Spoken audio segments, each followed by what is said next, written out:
So let's all sit nice and tall, and we'll close the eyes. Take a nice breath in and a nice breath out.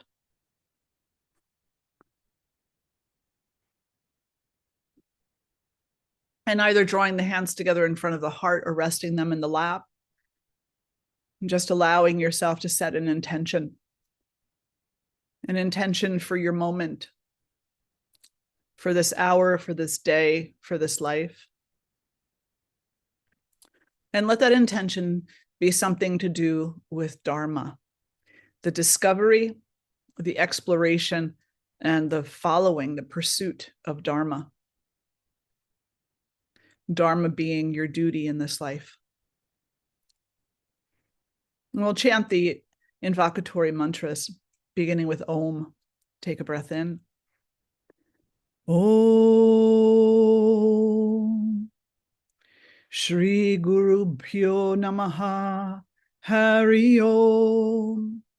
Ganana Antva Ganapati Gom Hava Mahe Kavin Kavinam Upamashravastamam Jistarajam Brahmanan Brahmanaspata Anafshrinvanuti Bisidha Sadhanam Mahaganapataye Namaha.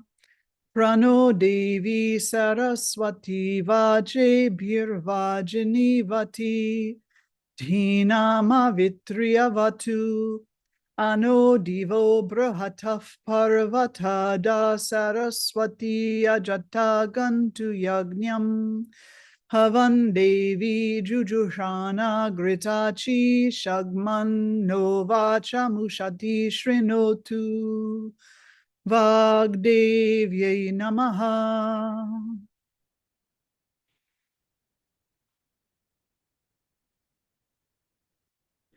And gently fluttering the eyes open.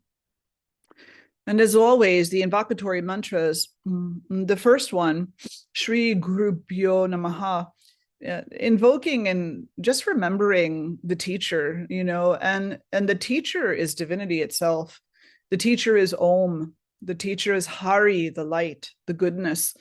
And we can also say that that light is sometimes and actually very quite often housed in the individuals in this life that guide us along the path. And in this tradition, that's a very particular role. My guru, Swami Adhyatmanandaji, would be one of those individuals. Paramahansa Yogananda, Amaji, individuals like Thich Nhat Hanh and the Dalai Lama, these individuals who are truly just ethereal teachers who follow the teachings diligently and who guide the students along the path. And then the second one, the longer one, the Ganapati mantra, invoking Ganesha as the protector, as the one who removes ignorance, who removes the obstacles of our learning. And then invoking Saraswati, the mother of divine sound, of education and creativity, and asking her to open our ears and our heart that we might hear the truth. And we could even say, hear the truth through the words, not just in the words, through the words, and also in spite of the words, that we might hear in every sound the truth, the ultimate truth and the divine truth. May we recognize it on such a subtle level that it inhabits the entirety of our mind, the entirety of our heart, and the entirety of our being. So very beautiful invocatory mantras. And for those who might be interested, starting in April, I don't know the exact date off the top of my head, but I'll be offering chanting 4-week modules that once a week for 4 weeks, I think Thursday evenings, 6:30 to 7:30, that teach the proper chanting of these mantras, that explore their origin, that talk about their meaning. And so we come together as a community to practice together as a community.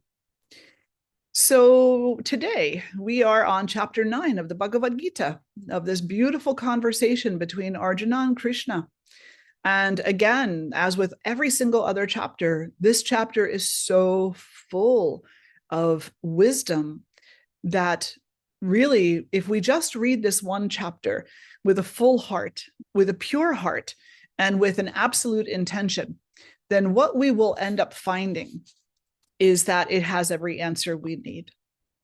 And the same can be said for every other chapter in this scripture. All you need to do is read one of those chapters, and inevitably, if you have no other obstacles pending, that chapter will tell you everything you need to know, and it will remove doubt. It will become the threshold of life itself. But the challenge is that we have obstacles. Every one of us does.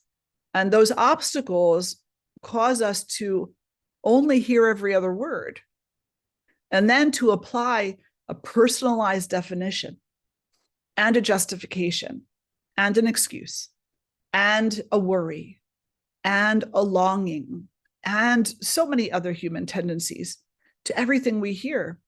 So inevitably what happens is that as we're reading, as we're studying, we're hoping that there's this space of pure receiving.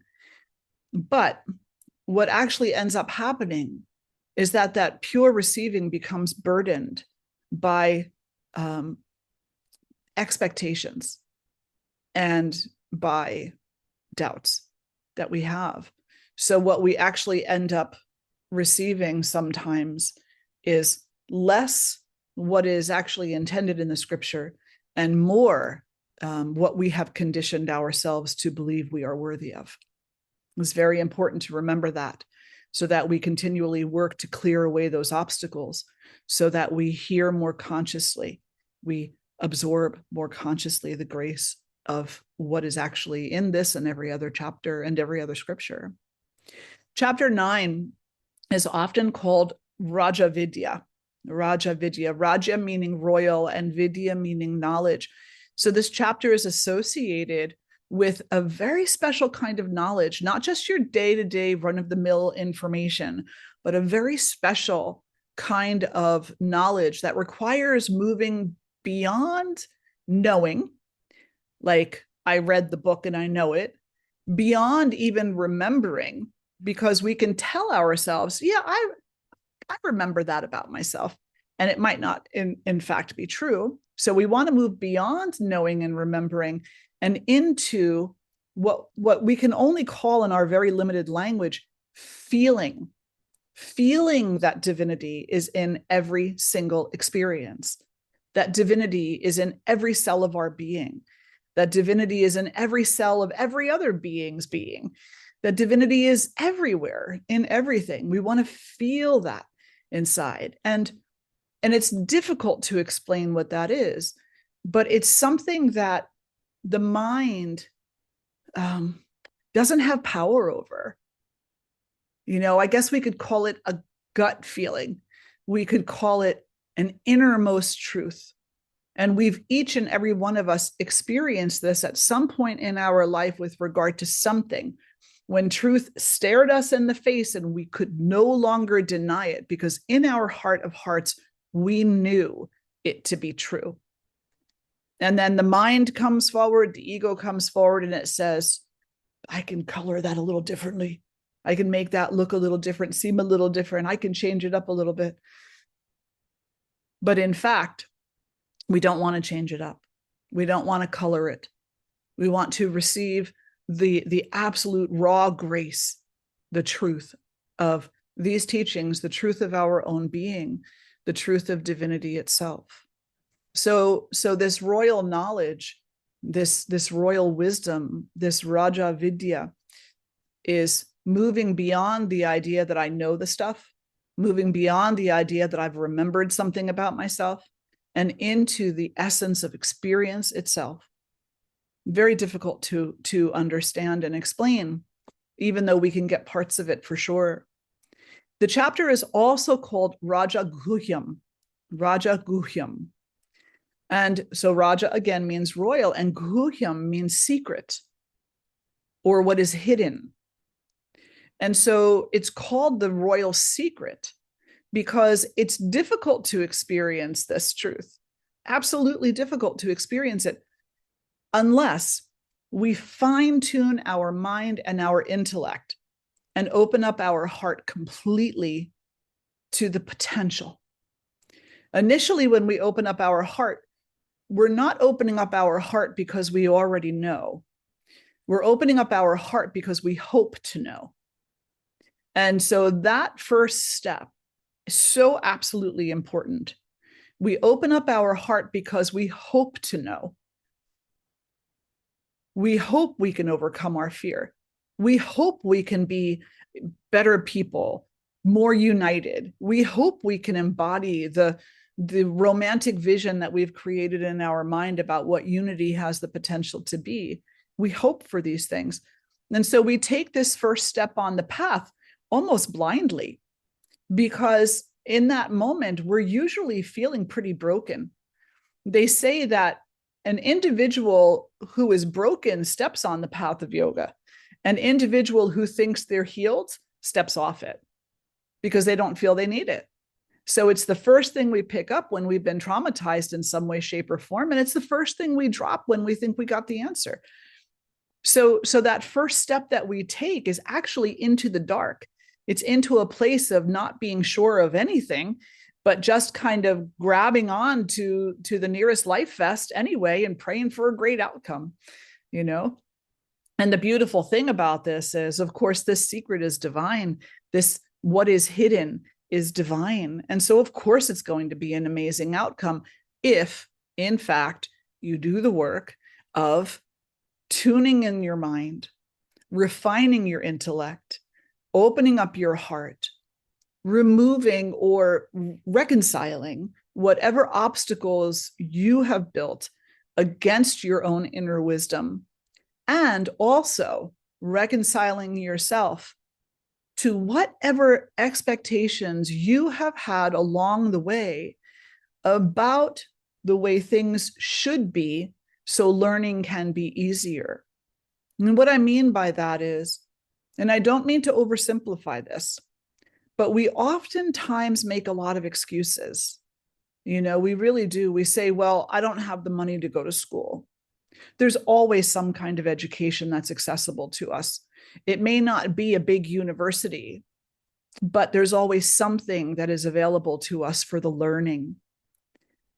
I had an individual write me a beautiful letter one time from jail. He wrote me a letter and he said, Swamini, I don't mean to be a burden on you, but would it be possible for me to receive a copy of the Bhagavad Gita so that I have something worthwhile to do while I'm sitting here in jail? I've already read some books they have in the library, but they don't have that one. And now is the time for me to learn. So you know what I did? I put the Bhagavad Gita and a copy of the Upanishads and a few other things in an envelope and sent them off to him. Because somewhere in this world, there is always someone who will support your journey. Somewhere in this world, there is always someone who is ready to provide you with an opportunity to learn and to dive deeper. And all you have to do is ask. And additionally, fear stops us. Because when we say things like, well, I don't have the money to go to school. Well, you know, universities oftentimes have lots of programs that make schooling available to us. We just need to not be afraid to put ourselves out there, and even to hear no sometimes, because we'll only hear so many no's before we hear a yes. The yes is out there just as much as the no is out there. We just have to listen for it and work for it and strive for it and allow whatever experience we have along the way to be as sacred as hearing yes. We have to remember that hearing no can be and is just as sacred as hearing yes, because it propels us along. It shows us where our work is. It tells us the direction that we need to be moving in order to further refine the mind and the intellect and to open the heart more fully. I read a post online this morning from a young man who said something along the lines of, I have tried to love this world unconditionally, but they're just not ready for me yet. And so he was implying that he was backing away from this, that he was withdrawing his offer of unconditional love. And I couldn't help, I had to reply. And I just sent him a little note and I said, if you are trying to love something unconditionally, and then through dissatisfaction of the outcome, withdraw that love, was it actually unconditional?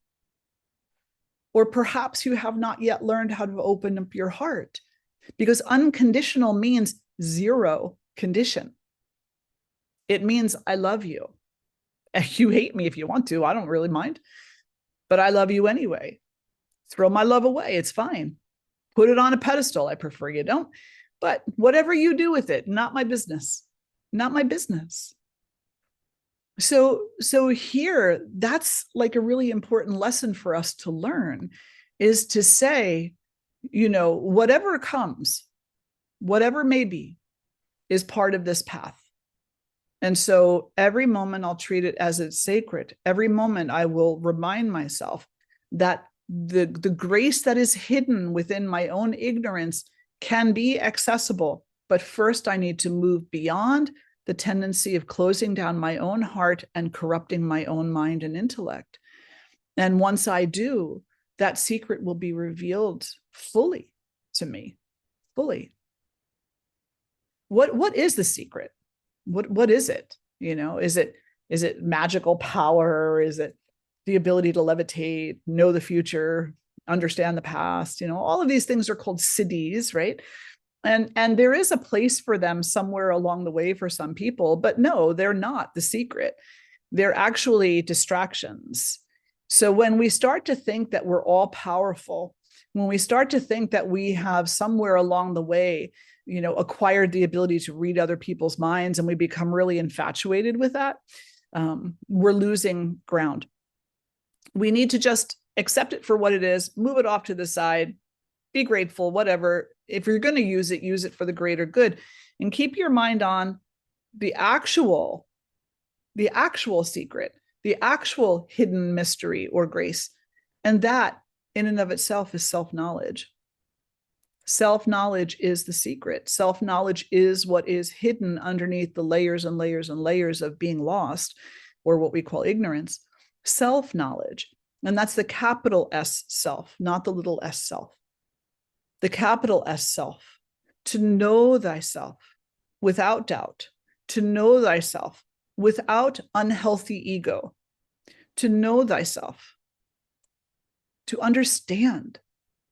And not only understand, but to have the genuine feeling that, you know what? I don't have to be reactive. I don't have to be jealous. I don't have to be angry. I don't have to be any of these things. There's no need, because in my S self, capital S self, I am part of that flow of divine grace, of divine abundance. This life, as it comes to me, is exactly what it is supposed to be in order for me to be propelled forward into that divine mystery. And yes, some parts of it suck. Sorry, but it does. It's true. Some parts of it are really freaking hard. Some parts of it are torment. And some parts of it are beautiful. Some parts of it are just divine. We can't have only the easy. If we have only the easy, we have no reason to remember anything. We'll just be lost in the pleasure. So there's a mix. There's easy and not easy, comfortable and uncomfortable. There's opposites. That way we're propelled forward. We ask for the grace to not get stuck in what is pleasurable, to not get stuck in what we think is the goal, to keep going, because the promise of wholeness is so much more than we can even begin to understand. We use that word, we write it across our t-shirt in our closet full of spiritual t-shirts. I am whole, wholeness, oneness, all these catchphrases, right? But what is wholeness? Wholeness means you lack nothing, not a thing. If you have faith in wholeness and you lack nothing, then you don't lack money, you don't lack food, you don't lack love, you don't lack anything. So you can stop chasing your tail. You can stop chasing fame, fortune, popularity. You can stop chasing wisdom. You can stop chasing because you're whole. You can stop chasing answers. You can stop chasing justification. You can stop chasing a storyline. You can stop chasing your own anger, your own grief, your own whatever, because you're whole. And wholeness means nothing is lacking, not a darn thing. So that's a big concept, you know. But in this particular chapter, that's what Krishna talks to us about. He starts off by saying, I am not them, they are in me. So that's like looking at all of us and saying that God is saying, I am not them, but they are all in me. Now, to try to understand that, we can look at it a couple of different ways. Let's look at ice and water, right? Ice cubes are water that's been individuated into frozen little squares or circles or those fun little figures if you have those in your freezer, right?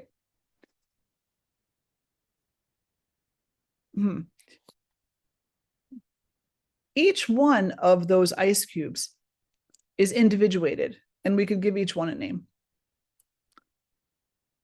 But let the ice cube melt outside of the environment that has been created to maintain its individuality, which would be the freezer, right? So the freezer here is the materialized world that has helped to create the ice cube. Take the freezer away, take that which has been constructed away, and what happens to the ice cube?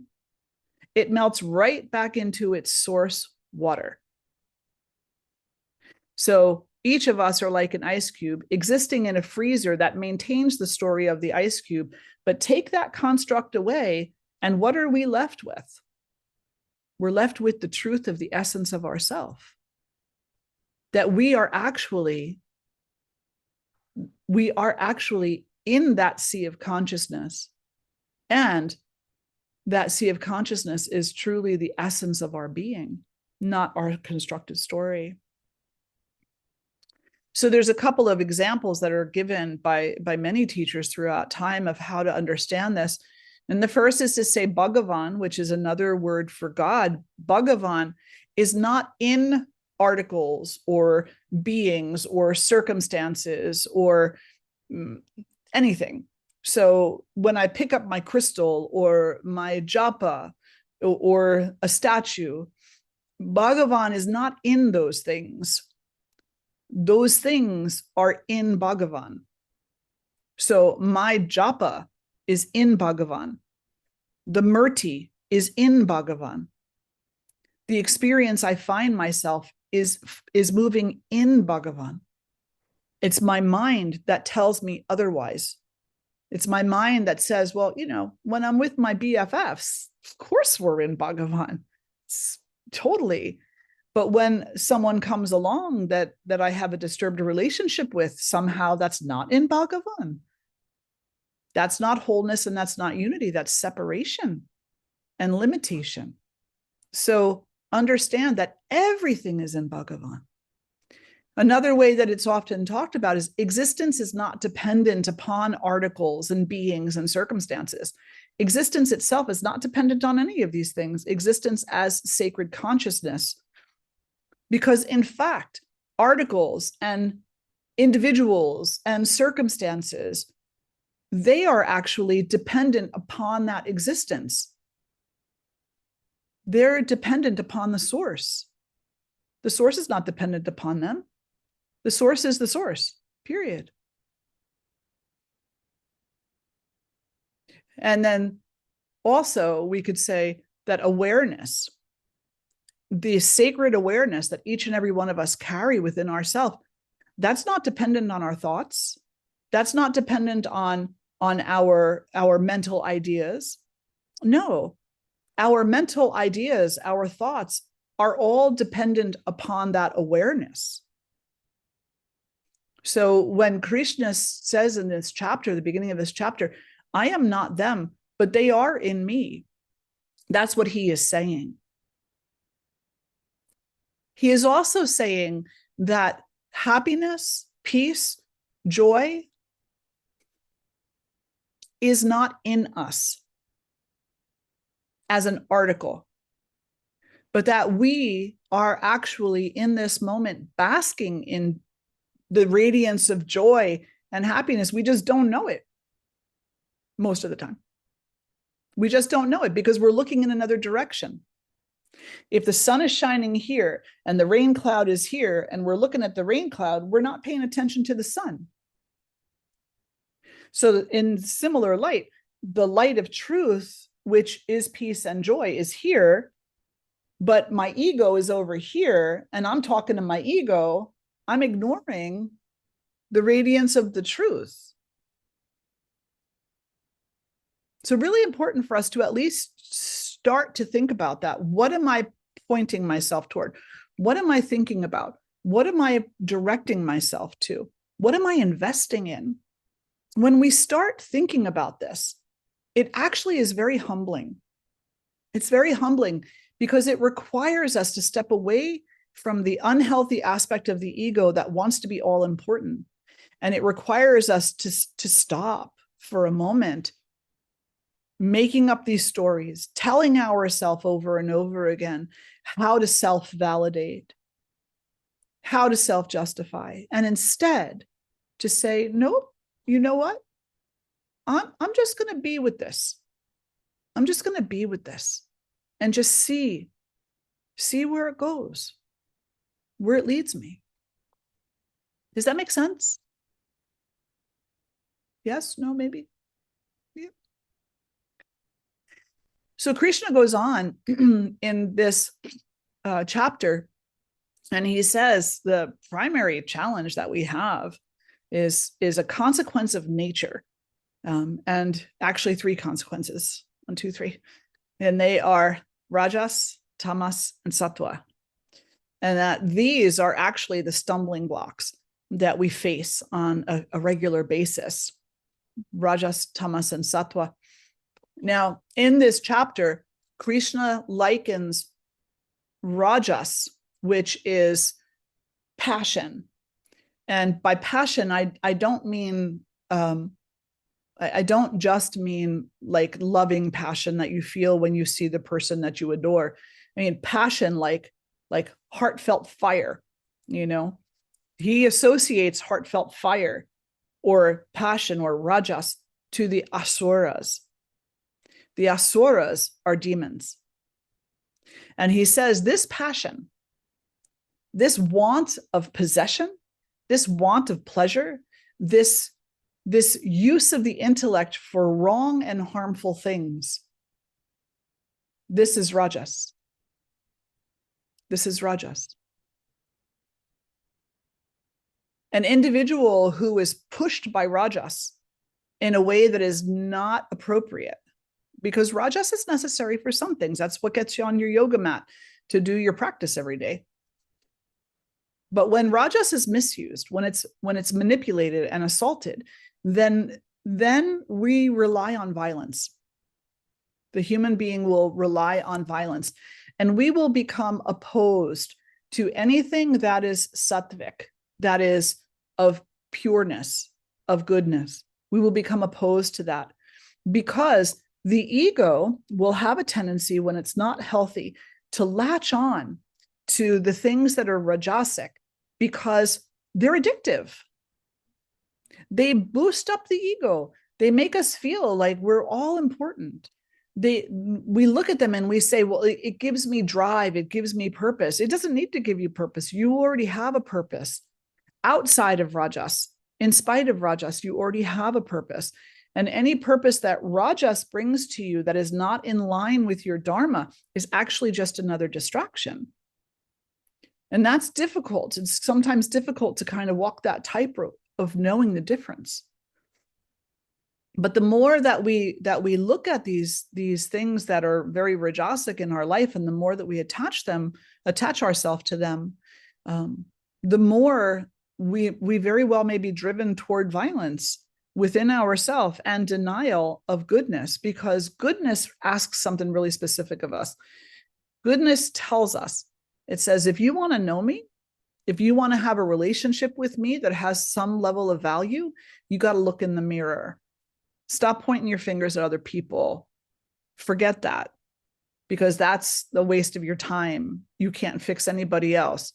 All you can do is look in the mirror and say to yourself, what walls and obstacles have I constructed against my own goodness? And then start the deconstructing process. So Rajas is directly opposed to Sattva in this regard. Now, it is true that we need a little bit of Rajas. We need a little bit of healthy Rajas to push us from a state of lethargy, disinterest, toward learning and self-inquiry. But we need to be the one in control. We can't allow Rajas to have control, or it runs rampant like a little demon. The unhealthy ego takes over. So the second of these gunas is tamas, and tamas is lethargy, right? So you have Rajas on one extreme, you have sattva at the other, and then in the center there, which I don't mean the center as balance, I mean like in the middle of these two, there's this thing called tamas, this thing called lethargy. And so we're either like exquisitely passionate and running after things, or we're dull and we're bored, and we're just kind of, watching, 24 hours of Twilight Zone or Star Trek or something along those lines, and never moving from the couch except to fill the popcorn or the ice cream or to go to the bathroom. We're dull. We get dull if we're not chasing after something. And so Krishna tells Arjuna that this other side is just as destructive as the Rajas is. Lethargy is just as destructive as passion. And it's associated in the Bhagavad Gita with Rakshasa. And the Rakshasa are defined as semi-human beings who exist in a state of immorality. Semi-human beings. So do we mean that there's these creatures running around that are kind of human and kind of not? Well, let's look at something a little bit more practical and say that there are times that we ourselves are only semi-human, that there are times that our humanity wanes, and it wanes because we're not behaving according to the virtue that we're capable of. Instead, we're giving in to a more bestial nature, a nature that is longing for pleasure, longing for possession, depending on violence to take what we want, who is happy. And here's a really interesting comment: who is happy, I'm trying to remember who actually said this, who is happy when they are enslaving others for the sake of their own satisfaction. There's a teacher that said that one time. I'm trying to remember who that was. But in this regard, they likened the Rakshasa, they likened the tendency within ourselves in those moments where we are not being good humans, to be pleasured at the idea of enslaving others. Now, what does that mean? Well, it means blame. It means pointing fingers. It means putting it off on everybody else. It means in our weaker moments, we don't have the tendency to go in. We have the tendency to look out and to say, it's your fault, it's your fault, it's your fault, it's you, it's you, it's you. If only you'd behave this way, then I would be okay. And Krishna says to Arjuna, this is anti-sattva. This is against the pure state of wholeness. We have to rein it in, bring our awareness into ourself, and stop pretending to be aware of what everybody else is doing. Because the reality is we have no clue about anybody else, other than we know for a fact that every single human being is suffering. We know for a fact that every single human being doesn't want to. We know for a fact that every human being longs to be loved. And we know for a fact that for most of life, every human being does not believe they are. That's pretty much what we know. Other than that, when we look at other people, we only see them in a moment in time, a moment. How can we judge an entire life on one moment? We can't. It's not possible. And this truth, which came to me as a grace from studying the Bhagavad Gita, from listening to the teachings of my guru, from many other things as well. But this grace is what eventually allowed me to forgive. It's eventually what allowed me to forgive, is to accept this idea that an individual who in a single moment in time commits a heinous act, a horrible act, a hurtful act, a pain-laden act, an unkind act, that in that one moment does not define their entire potential. That they had other moments in their life where they actually did love people, where they cared about people, where they were kind, where they had their heart broken, where they were deeply hurt and injured, where maybe they too were assaulted or abused or harmed. So yes, I receive the impact of their behavior, and then what I must do with it is my personal work. And what I must do with it eventually leads down a road of what we can call forgiveness, the grace of understanding. It doesn't mean we have to forget and be like, oh, no, it's okay. No, that's BS. We understand. Forgiveness is really an understanding. It's an understanding that, you know what, I've stepped on spiders too. Yeah, even though that doesn't make me happy, in a moment of impatience in a day, where I was startled, right? And you all know, or at least most of you know, I love spiders, and I'm like, let them walk the hall. Who cares? They're not bothering anybody. They're this big, and you're this big. They can't do anything to you except maybe chase you if you run, But yeah, sure. And I've swatted a mosquito. Yeah. Isn't that taking a life? And that's pretty heinous, don't you think? So how can I, if I've done that type of a behavior myself, how can I look at another human being and be like, you're worthless? You're worthless because of what you've done. What I'm actually saying is, I'm worthless. That's what I'm actually saying. I'm actually condemning my own self when I condemn another human being, because I don't understand in that moment the power of suffering and what it can cause us to do and how it can cause us to behave. So forgiveness is really an act of understanding. It's coming around and saying, yeah, I get it. There's something really horrible that must have happened there for that person to behave that way. It doesn't make it okay. It doesn't mean that there aren't reconciliations that are necessary. It doesn't mean that they're let off the hook somehow. No, it just means that I'm not going to stick my head in the sand and just say, you just did this because you're a piece of shit. No, I'm not going to say that. I'm going to say, this person behaved this way because of great suffering, because of things I can't even begin to understand. And now my work begins to reconcile this in my own heart, in my own life, in my own body and mind, so that I don't do the same thing.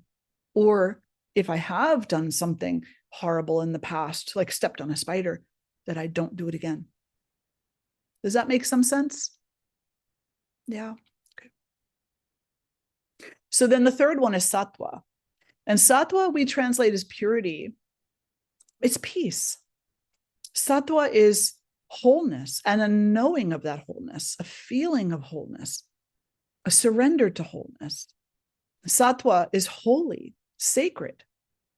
It's the revelation of abundance, and not abundance as in give me, give me, give me. I get everything I want. No, abundance means there's a lot of stuff out there. There sure is. And we're going to experience some part of all of it. The comfortable, the uncomfortable, the pleasurable, the painful, the wealth, the poverty. We're going to experience it all in some way, shape, or form. And so all of it is in Krishna. All of it is in Durga. All of it is in divinity. Not just the good stuff, the gimme, gimme stuff, but all of it. I was often amazed when I was in India. Some of the poorest populations in the world are there. Some of the poorest populations are right in the United States too.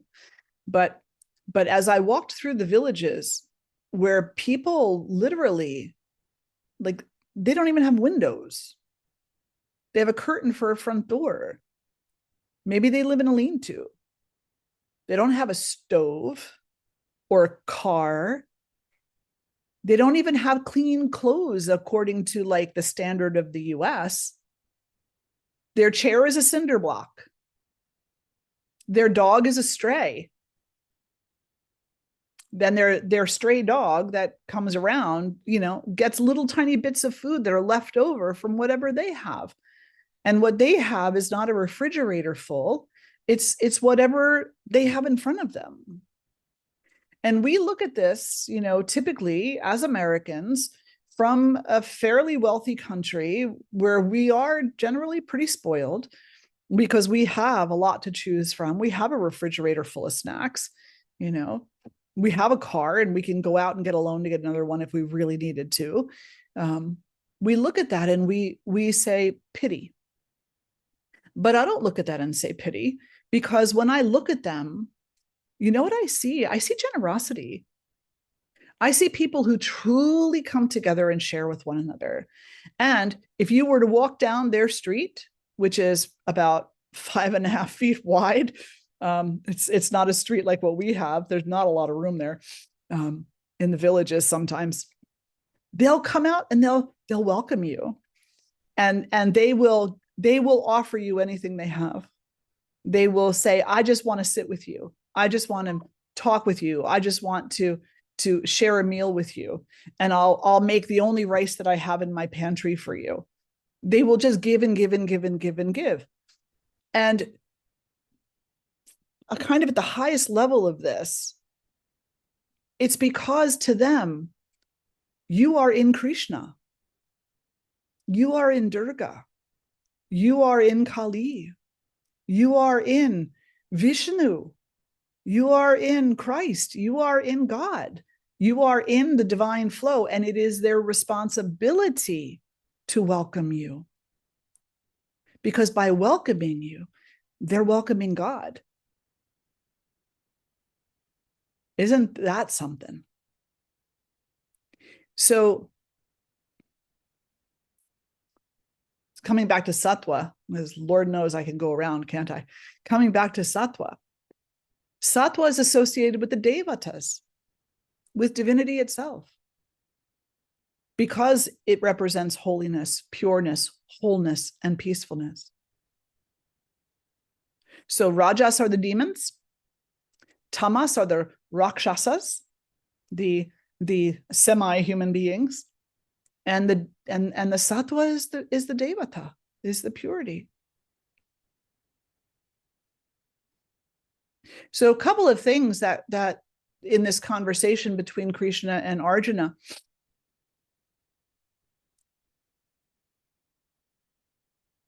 is that Krishna is sharing with Arjuna this amazingly beautiful and complicated secret. He's telling him I'm not giving you information that you don't already know. In fact, I'm telling you something that you've always known, but have on an interesting level chosen to forget. And it's not like you sat there and said, well, maybe I'll remember, maybe I'll forget, and chose forgetting. No, it's because you got wrapped up in the idea that you're the doer, in the idea that your individuated state is the truth.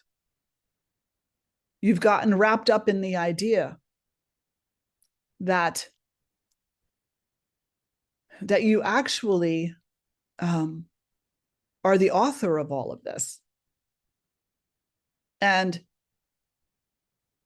you're not. Because every article, every being, and every circumstance is in Krishna. Now I'm saying Krishna because we're talking Bhagavad Gita here, but God. Everything is in God. And therefore, in an abstract manner, everything comes from God. So God is the doer, but God is also not a doer because God is not personal. So he doesn't say, okay, Arjuna, we're going to make a battle over here so that you can go to war.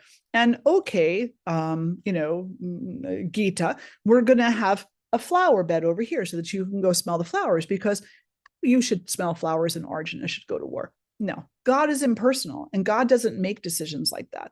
God doesn't sit there and point out, I like you, I don't like you, I like you, I don't like you. He doesn't, she doesn't, it doesn't. It is impersonal. So on the one hand, it is that all things are sourced from God because all things are in God. Therefore, God is the doer, but God is not doing anything. And it's complicated, isn't it? Instead, what happens is our human mind, which is caught up in the battle of Rajas, Tamas, and Sattva, says, I like that, I don't like that, and the Sattva, maybe I'm attracted to that, or maybe I'm not because it goes against where my passion is bringing me and I don't want to have to justify myself. So that's where the battle is. The battle is in the gunas. The gunas are what are causing us strife. Our attachment to them is what's causing strife. Arjuna asks Krishna, he says, how do those people who follow divine nature act? How do people who follow divine nature act? And Krishna says, well, it's actually very simple. They understand divinity to be imperishable and eternal, and the final cause of all things, the source. And that individual who follows divine nature, who is devoted, who has surrendered to that, thinks only of that. Thinks only of that. Imagine, what would it take for you to walk through your day with the 10,000 trillion thoughts that you have any given day, to have every single one of those thoughts be about your chosen avatar or about God in any form? What would it take for your narrative to change? And what would that change about your life if, in fact, you moved away from the he likes me, she doesn't like me, they care for me, they don't care for me, it's their fault, it's my fault, I'm good, I'm bad, they're bad, this is great, this sucks, to move away from all of that, all those thoughts and every other thought, so many thoughts, to having every thought be, this is God, I'm going to welcome God. You're God, I'm going to welcome God. This pain is God, I'm going to welcome God. This pleasure is God, I'm going to welcome God. This suffering is God, I'm going to welcome God. This healing is God, I'm going to welcome God. It's a pretty big undertaking. And so Arjuna asks Krishna, he says, well, how do we cultivate this one pointedness? And so, for those of you who are familiar with Patanjali, Patanjali talks about one pointedness. He says the yogi becomes one pointed. He doesn't mean because they're staring at a dot. He means because they're keeping their mind and their heart focused on God. That is the one pointedness that Patanjali is talking about. But initially, we pick a drishti. And oftentimes, particularly in modern yoga classes, the drishti becomes a point on the wall, right? And every yoga teacher has said it. I've said it.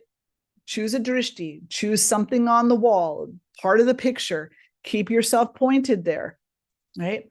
Because that is teaching the student how to become focused on the gross level, right? On the gross level with something that they can easily understand.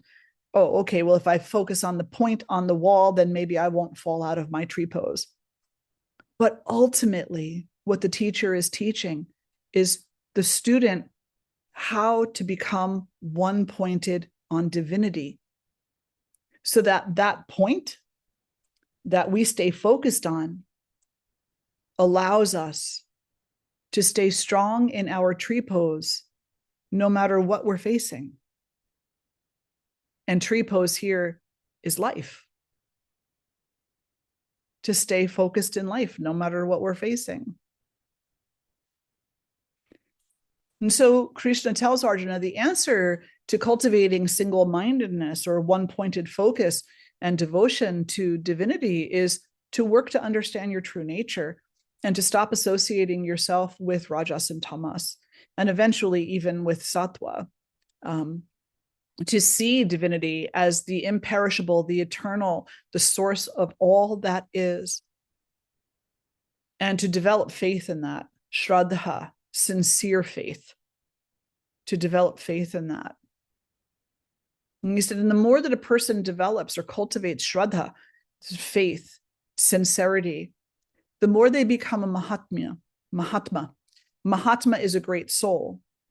So Mahatma is a great soul. And then there's also the little soul. And the little soul is the soul that is entwined with disbelief and doubt and not caring and apathy, that type of thing. The great soul is compassion. Compassion. Mahatma Gandhi was named Mahatma, great soul. Was named great soul, and that name guided him through much of his life. It's not that he was perfect in everything he did. We know historically that he wasn't. He was riddled, just like every other human being was riddled. He had difficulties, just like every other being had difficulties. But in spite of those difficulties, what did he do? In spite of those difficulties, in spite of the turbulence that he felt within himself, and in spite of the mistakes that he made in his life, he still took the bulk of his energy and he put it to good. He put it to alleviating the suffering of, what we now call the Indian nation. He took the bulk of his energy.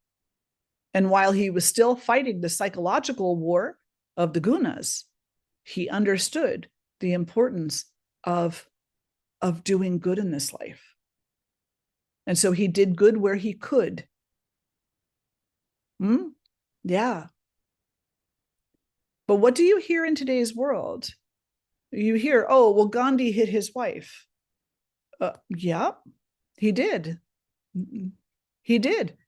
Just like a lot of men hit their wife, just like a lot of wives hit their husbands, just like a lot of parents hit their child, just like a lot of children hit each other. Because he also had this battle going on inside of him. But there's one difference. There's one difference between Gandhi, and I know I'm probably going to get some emails on this from people who listen to the recording. It's okay. It's okay. It really is. I don't mind.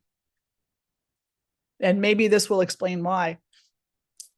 Because there is one difference between perhaps Gandhi and maybe just an average everyday person, is that he made the mistakes that he made. He committed the actions that he committed, whatever they happen to have been. And in spite of that, he did not turn his back on God. he continued to turn himself around to try to make himself better, to try to do the right thing, to do good in the world. And he did more good in the world than probably 99% of other people. So when we look at someone like Gandhi, who recently has come under fire, we have to ask ourselves a couple of questions. We have to ask ourselves, is there a place for acknowledging the difficulties that he had and the harm that he may have committed? And of course there is, absolutely. The more we know, the more empowered we maybe are, as long as we don't get caught in the finger pointing game. And as long as we don't use his behavior when it was poor behavior as an excuse for our own poor behavior. Is there a benefit to honoring the work that he did in this world? Dear Lord, yes. Because he provided hope. He provided leadership and guidance when nobody else would. And he did so in spite of his own brokenness. Something major to think about.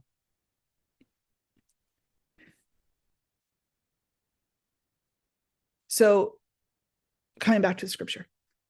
So in this chapter, Arjuna asks Krishna, he says, how do we do this? How do we become one-pointed? And Krishna says, there's three things that every devotee should do, that every individual who wishes to become more sattvic should do. And the first is engage in kirtanas.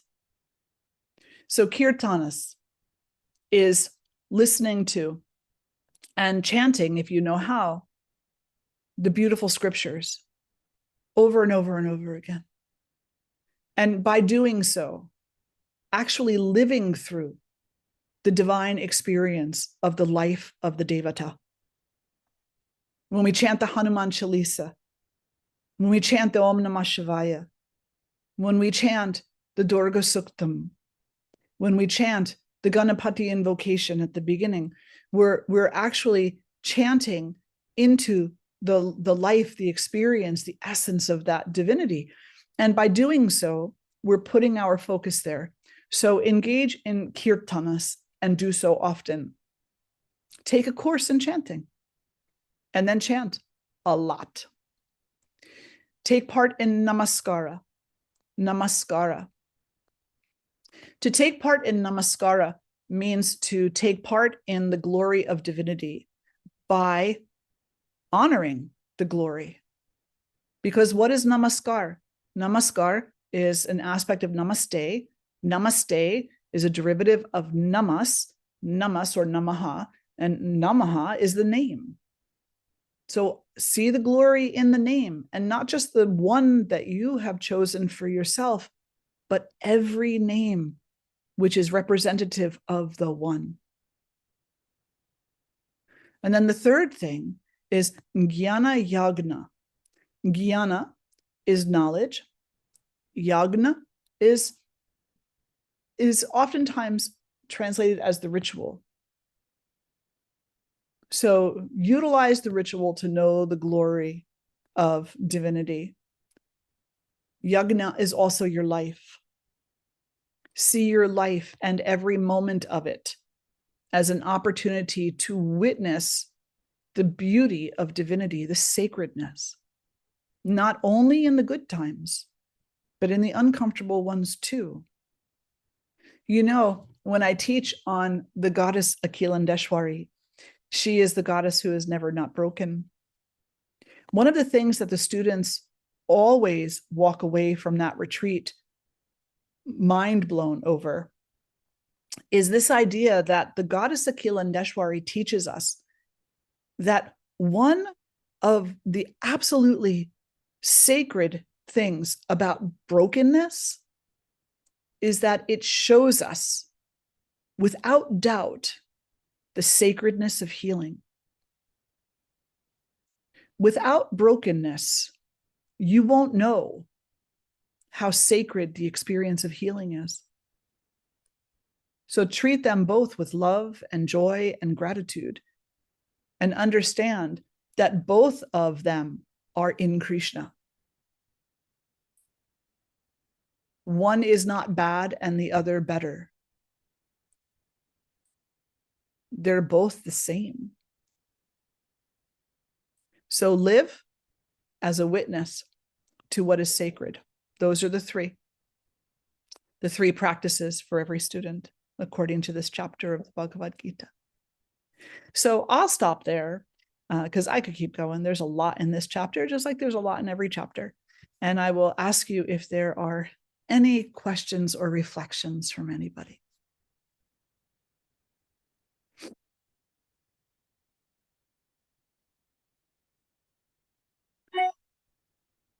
Okay, volume's on. Wonderful. Any questions or reflections? I have a reflection that I want to follow up with a question. So you spoke a lot about the power of suffering and what that can cause a person to do, and how that suffering may be something that we can't understand for that person. But I also thought about when people use that suffering and the actions that they choose to take because of that suffering, and how they inflict that same suffering on someone else, how they reproject that suffering onto someone else. And then, as unfair and wrong that might be, that causes that person to then understand Yes, that suffering, because they are feeling it themselves now. that's powerful. And my thought process with that today was that from there you can make a choice whether you're going to then go down the line and inflict that suffering on someone else, or you're going to use that understanding of this person suffering to help others who are suffering, including the person who has hurt you. And that was just really, that was really profound for me. And so I'm going to follow that up with a question. I know you can actively help someone, but then you can also unconditionally love someone.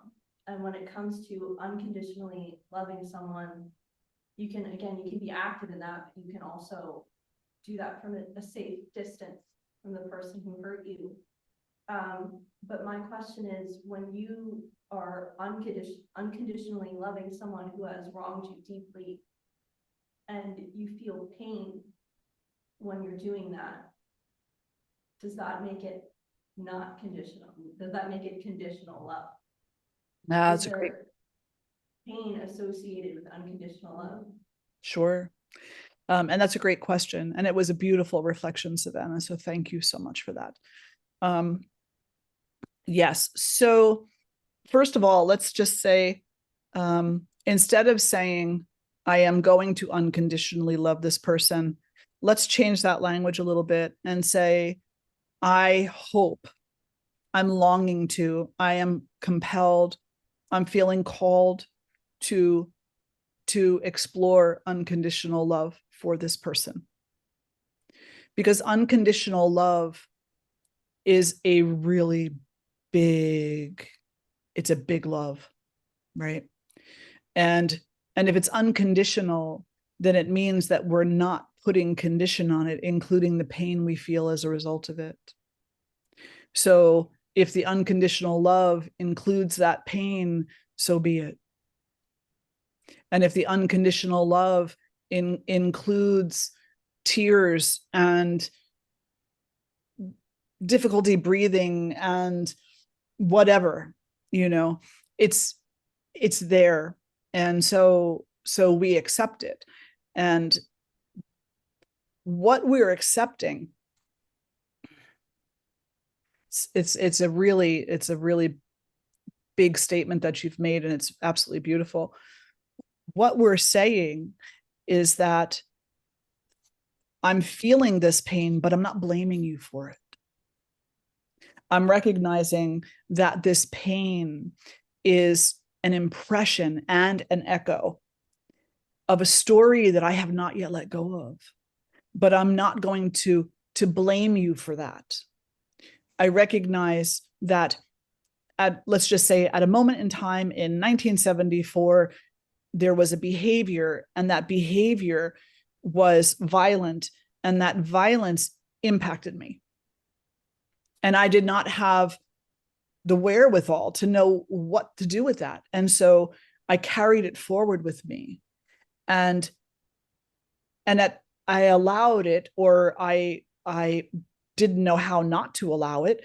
So it became my narrative in some part of my life, and I walked around with it. And sometimes I wore it like a very thick coat. Sometimes I wore it as a disguise. Sometimes I tried to cast it off. But I always had this battle with what I was carrying forward from that moment in time. Eventually, I recognized I couldn't do anything by myself because I needed someone to show me the way. And so maybe you end up going into some kind of counseling or something, and you start to look at the different parts and you deconstruct what happened, and you work to overcome the high sensitization and things like that. And then maybe you come to a yoga class. And in the yoga class, they talk about compassion. And now you're in a particular place. There's an opening in that window that says, there's an opportunity here to explore what that means in this situation, because no matter how much time has passed, whether it's 5 years, 10 years, 30 years, I'm still suffering. I'm still suffering because I still want an explanation. I want a justification. I want to know who to blame. I want. And suddenly it's like, but I recognize that the wanting is kind of futile because you're not going to get an explanation, and at least not one that will satisfy.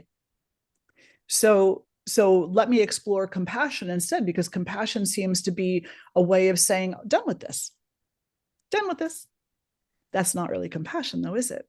No, that's sweeping things under the rug, which we will do initially for some amount of time until we recognize that that's actually what we're doing and it's not really compassion. And then we'll be like, okay, well, if that's not compassion, and if I can't just shed this and sweep it under the rug, then what am I going to do with it? And we start exploring, and somewhere along the way, we're introduced to the concept of unconditional love. And we're like, oh, well, that sounds good. I'll just be completely unconditional. But however old you are, and I'm 59, right? I've spent 59 years of my 59 years of life being conditioned. So how the hell do I wake up today and say, unconditional? I can't, and I don't. Instead, what I say is, I hope, I long for, and I am compelled to work toward a greater unconditionality. And so I begin to pull apart the conditions, massaging it or kneading it like you would knead bread, pulling it apart a little bit, and just letting some things kind of blend in because they become part of me at this point in time, and learning what I can accept and what I can't accept. And now I've moved away from, at least a little bit, right, this idea that I have to keep telling the story of the villain.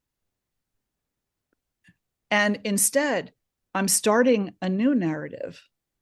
And the new narrative has less and less and less to do with the villain, and more and more to do with my own strength, my own resiliency, my own ability to show up in this life, in spite of moments where I felt broken and helpless. And the more that I can move into that narrative of self, the more unconditional love I can send out to the universe, because I'm no longer hyper-focused on the villain. Does that make sense? Yeah. So it's a big thing that you said, and there's a lot of different layers and a lot of different moving parts there. But the one thing that I would just suggest to you is, instead of putting this expectation on yourself that I have to be able to have unconditional love, and if I have pain, then it's not unconditional. Unconditional means it's everything, and you accept it. But that's a big thing. So look at the narrative and look at how much you have moved away from focus on the villain, on the other, and how much you have moved toward self-discovery, and how much that has shifted your perspective and allowed you to become more and more one-pointed toward knowing the truth of your own self, your own inner beauty, your own inner light, your own ability to walk through this life knowing happiness. And it's not constant. It's not like, well, okay, good, I got to third base, I'm there. No, you're running back and forth between third base and second base, and they keep throwing the freaking ball, right? So you're just trying to dodge the ball. Lord, that was the worst softball game I ever played in when I was like 9 years old. I got stuck between second and third base, and they were throwing the ball back and forth, and really I was out. But I didn't want to hear that. So I just kept running back and forth. And that's what this is like. That's what this exploration is like. It's like we're running back and forth, back and forth, back and forth until we don't, until we settle in one or the other. And my prayer for all of us is that we settle down into the self-knowledge, into the grace and the acceptance and the self-resiliency and the growth. Yeah. Because, that other person doesn't really care, doesn't know, they're doing what they're doing. You don't know what that is. I don't know what that is. Why are we spending so much time in something that we don't know? What we do know is right here and right now. We need to spend more time there. Here. Yeah. You know what I meant. Any other reflections or questions right now? Yes, I see a hand, but I don't see who that is. Amber. Hello, Amber. Thank you for the today, and I want to thank Savannah for her reflections, because it gives me some room to share also. Just my reflections on your lesson. The pure receiving is how we view our condition, and that our worth might block the gift that is the essence. And the royal knowledge is the divinity is who we are and who we belong to and who we return to as we move into our essence. And the secret is that the essence is inside of us. And like children who break their toys, they seek wholeness, and they find friends and others who believe that the toys were the prize, and we forgot that the play, not the object, was the essence, and we come together on that journey. About 6 months ago, I was a victim of a crime here.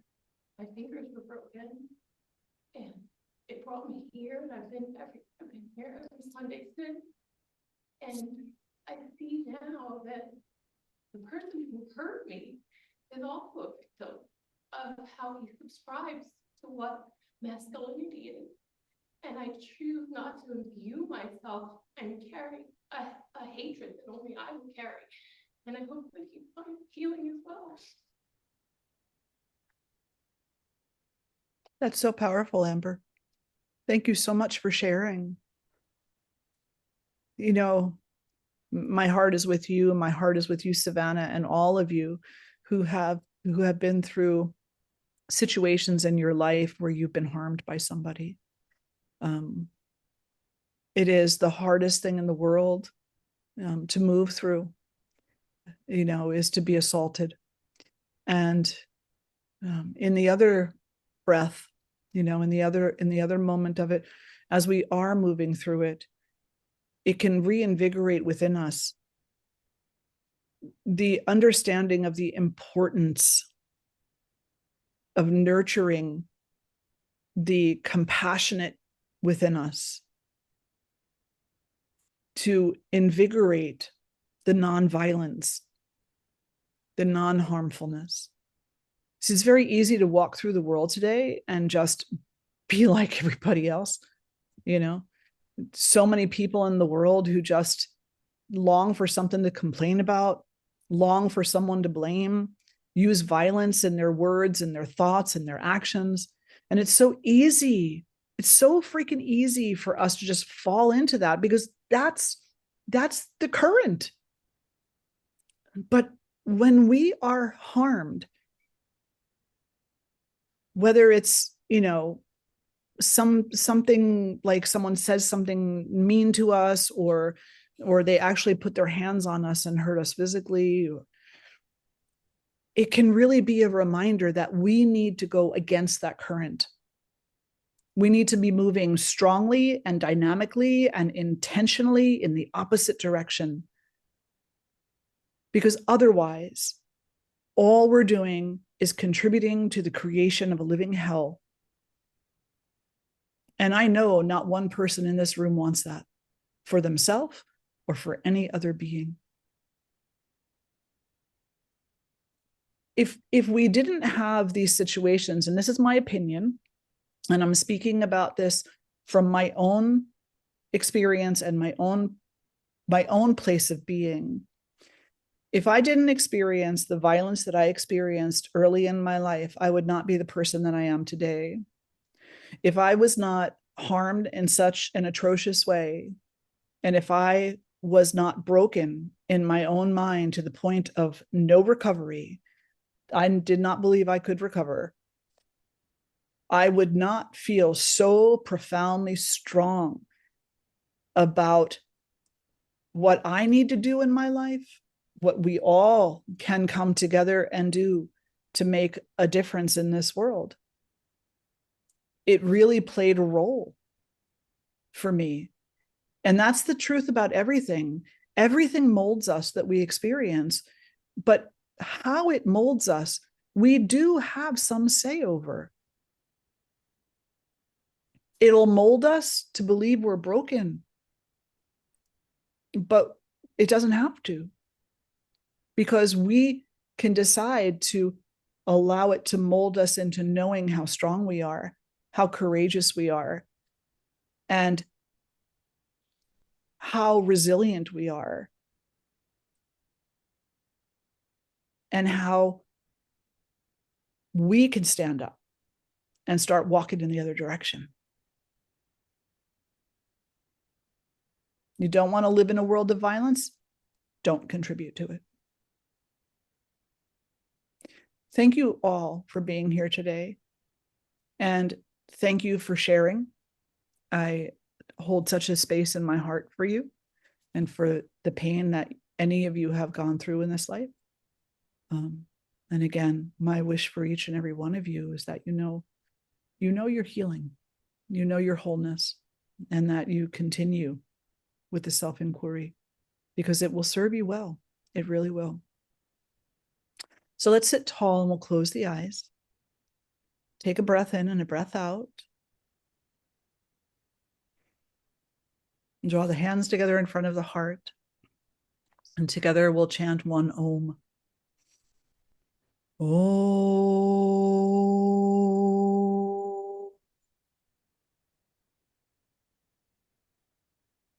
May all beings everywhere know peace and happiness.